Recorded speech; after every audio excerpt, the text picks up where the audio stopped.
Mengapa ini harus terus terulang dan banyak saja orang yang tergiur dengan keuntungan sesaat? Kita langsung berbincang dengan Ketua Satgas Waspada Investasi, Tongam L. Tobing. Pak Tongam, selamat malam.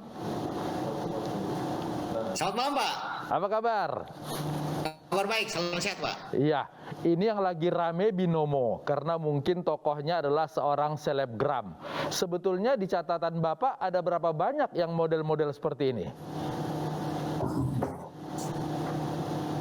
Iya, perlu kami sampaikan bahwa kegiatan-kegiatan yang dilakukan oleh Binomo dengan binary option ini adalah kegiatan yang lebih cenderung berupa judi, di mana para trader ini memprediksi atau menebak harga suatu aset naik atau turun pada jangka waktu tertentu. Jadi tidak ada di sana trading sebenarnya. Ini adalah hanya tebak-tebakan dan juga bukan merupakan sarana investasi.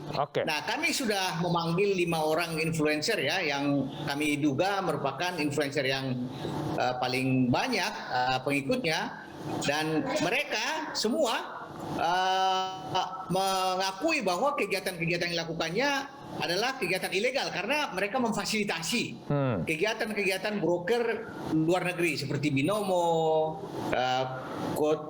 Quotex, Oxtrade, Elon Trade, dan kegiatan-kegiatan yang memang tidak ada izin di Indonesia. Itu yang pertama. Yang kedua, mereka juga melakukan trading, mengedukasi, tapi mengedukasi untuk masuk ke binary option. Nah, ini juga melanggar ketentuan tentunya, karena setiap training yang melakukan kegiatan pendidikan di bidang perdagangan berjangka komoditi harus ada izin dari Bapepti. Di samping itu juga mereka menjanjikan keuntungan fix. Nah, ini yang menjadi masalah. Tapi kami dari Satgas Waspada Investasi secara dini meminta mereka untuk menghentikan semua kegiatan promosi binary dan mencabut atau menghapus semua konten promosi yang ada di media sosial dan tidak mengulangi kegiatan itu lagi.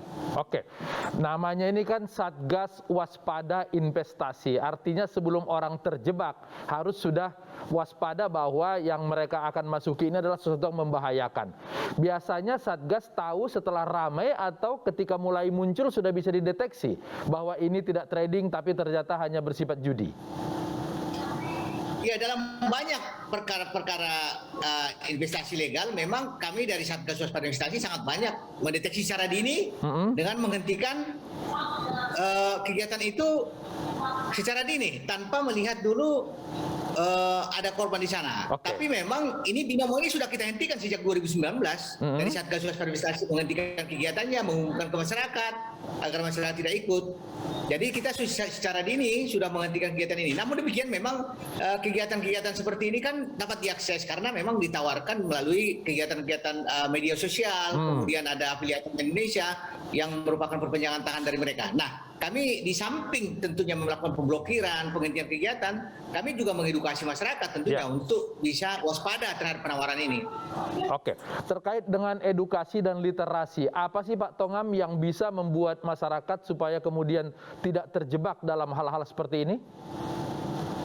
Ya, kami selalu menyampaikan ke masyarakat dalam literasi ya, apabila ada penawaran investasi dengan iming-iming hasil tinggi, cek 2L, legal dan logis. Legal artinya cek izin badan hukumnya, cek legalitasnya, kemudian izin produknya, izin kegiatannya. Kalau tidak ada izin ya jangan diikuti. Seperti ini Binomo ini kan tidak ada izinnya di Indonesia. Kemudian cek legalitas, logisnya, rasionalitas imbal hasil.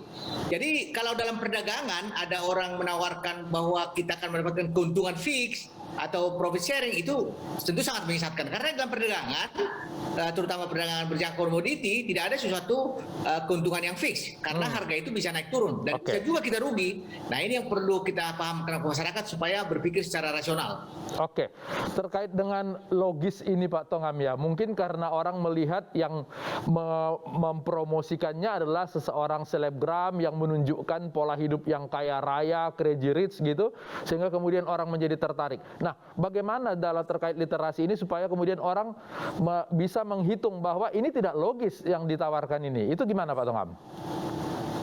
Iya, tentu ini merupakan tugas yang bisa kita lakukan bersama tentunya, bahwa mengedukasi masyarakat terutama perubahan mindset ya, jangan sampai tergiur dengan imbal hasil tinggi. Contohnya mereka itu memamerkan mobil-mobil mewah, rumah mewah, dan transfer dana yang kemungkinan besar sangat semu. Dan ini yang perlu kita pahamkan kepada masyarakat bahwa tidak ada sesuatu keuntungan yang sangat instan yang bisa diperoleh walaupun dengan perdagangan seperti ini. Oleh karena itu masyarakat kita didik agar lebih berpikir waspada ya, cerdas dalam berinvestasi. Dan juga dalam perdagangan kami meminta masyarakat sebelum terjun untuk melakukan kegiatan perdagangan di bidang komoditi berjangka, hendaknya memahami dulu bagaimana bisnis proses di perdagangan itu. Jangan tiba-tiba masuk tapi tidak tahu sama sekali mengenai perdagangan. Karena kita harus memahami risiko dari perdagangan itu. Oke, terkait dengan binomo ini Pak, tadi Pak Tongam bilang ini 2019 sudah ditutup. Untuk melindungi warga, sebetulnya yang berwenang kemudian menutup dan memblokir itu di siapa Pak? Iya, Satgas Waspada Investasi tentu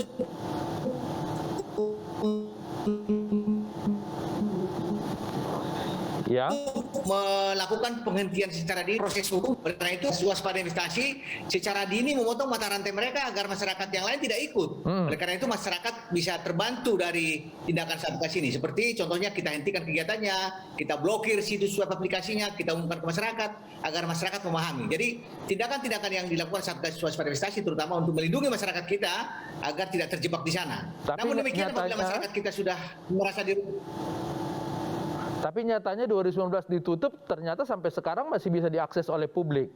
Itu berarti yang bisa memblokir itu di bagian mana? Iya, ini juga menjadi perhatian kita tentunya dengan teknologi digital yang sangat berkembang saat ini, di mana kita lakukan pemblokiran. Pada saat kita blokir bisa saja dia ganti nama, bikin baru dengan sistem teknologi digital saat ini. Oleh karena itu memang ini dari satu sisi ya, pelakunya kita lakukan pemberantasan dengan blokir, kita umumkan ke masyarakat. Tapi yang paling penting kita lakukan adalah dari sisi masyarakatnya, demand-nya sebenarnya, mengedukasi mereka. Karena kami yakin semakin terdidik masyarakat kita memahami bagaimana investasi-investasi legal ini, semakin sempit ruang gerak para pelaku ini. Oleh karena itu memang sasaran kita adalah mendidik masyarakat kita agar waspada. Oke, banyak instrumen hukum yang bisa kita terapkan, Undang-Undang ITE, kemudian juga TPPU, dan kemudian penipuan. Tapi hak masyarakat yang terlanjur memasukkan duit ke sana untuk kembali duitnya, ada terbuka nggak peluang itu Pak Tongam? Iya, tentu kami juga dari Satgas Waspada Investasi ya meminta para pelaku ini mengembalikan dana-dana yang dihimpun oleh para pelaku ini kepada masyarakat tentunya. Namun demikian memang di beberapa pengalaman investasi legal ya tidak pernah ada pengembalian yang sampai 100% yang kita lihat contohnya di Pandawa Depok, di CSI Cirebon. Karena apa? Karena dana-dana itu sudah difoya-foyakan oleh mereka dan sudah membayar beberapa bonus. Nah ini tapi harapan kita adalah bahwa dalam proses hukum nanti akan terlihat bagaimana mereka mempunyai kewajiban dan yang harus dipenuhi kepada masyarakat yang menjadi korbannya. Ada banyak tokoh yang terlibat dalam praktek penipuan seperti ini. Kira-kira untuk membuat jera itu hukumnya harus seperti apa Pak Tongam? Ya tentu kami dari Satgas Waspada Investasi bukan merupakan penegak hukum ya. Hukumnya penegakan hukum nanti akan ada tetap di kepolisian. Tetapi yang pasti dari kami ini adalah melakukan perlindungan secara dini kepada masyarakat, di mana kami akan melakukan penghentian kegiatan-kegiatan itu tadi ya sebelum masyarakat kita download. Jadi begitu muncul kita injak, karena kami melakukan patrol harian juga dengan Kominfo untuk mendeteksi secara dini penawaran-penawaran ini.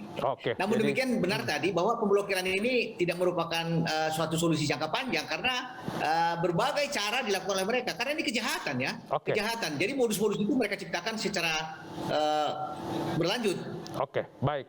Pak Tongam, mudah-mudahan ini yang terakhir dan tidak ada lagi penipuan-penipuan di masyarakat kita. Terima kasih sudah berbagi di iNews Prime. Selamat malam.